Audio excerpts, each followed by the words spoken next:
I'm going to start out with something that is dear to my heart from my childhood. When I was 5 years old, my oldest sister, Nancy, who was I was the youngest of five, and she kind of looked after me because there was a huge age gap. She went to Germany and spent a year there as an exchange student.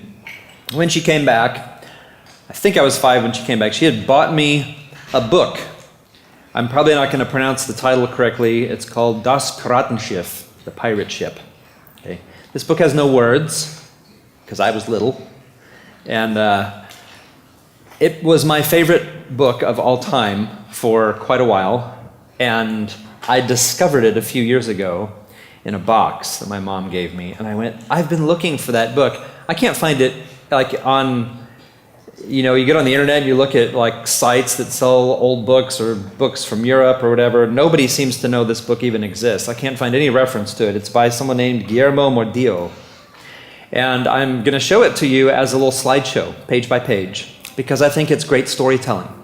Even though there's no words and this is all about writing and we use words to write, I think that you can learn something from really well done stories, whatever medium they're in, right? So I'm going to present to you next, as people come in, Das Piratenschiff, the pirate ship. This is the cover.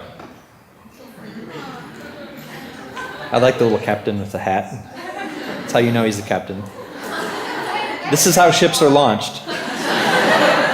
For a couple of years in my mind, as a kid, because I knew they broke a bottle over the front of them. I was like, well, they do that and then they throw it into the water.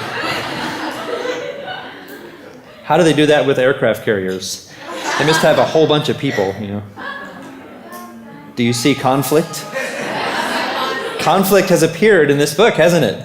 Yes. And what I think is even more brilliant is layered conflict. Is that not awesome? It's not just an enemy ship, it's a sea monster. But it gets better.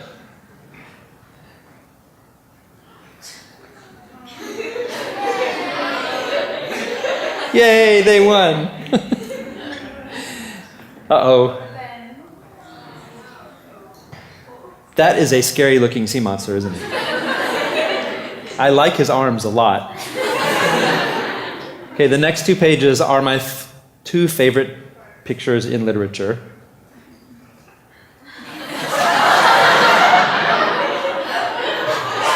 He looks so concerned. There's something about his arms being like this, too. And his little scowl that's like, how concerned do I need to be? And you're wondering, aren't you, what is going to happen with, Black Arrow, Don't Fail Me Now, right?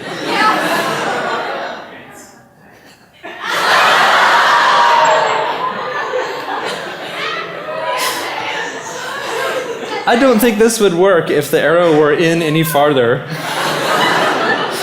But I do remember reading this book and laughing at it endlessly. For about 2 years, I would just turn to that page and go, that's the funniest thing ever. Nothing can ever be funnier than that.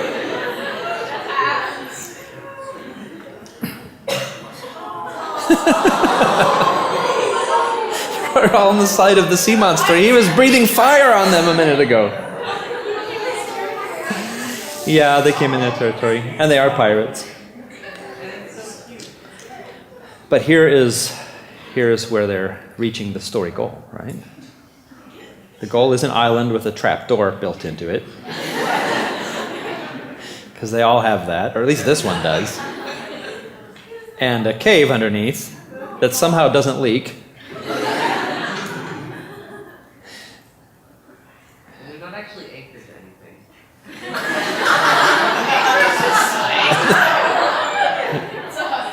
And here is the theme, I think.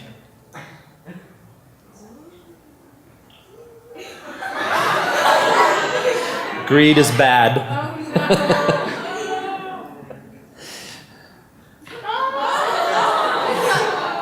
What pirates could not do, what a sea monster could not do, greed did, right?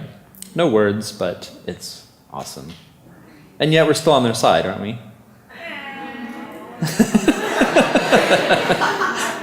Maybe. You don't feel bad for them being stranded on the island? Okay, the last slide is the denouement. Okay, and this slide actually bothered me as a kid. Can you tell why? They've used all the wood.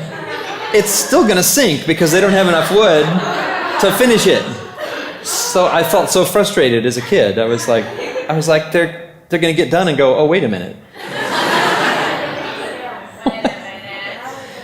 Someone asked G.K. Chesterton if he was stranded on an island and he could pick only one book, what book would it be? They were trying to trap him into saying something like, well, of course the Bible, because they were going to, mock him or whatever. And he said, a book on shipbuilding.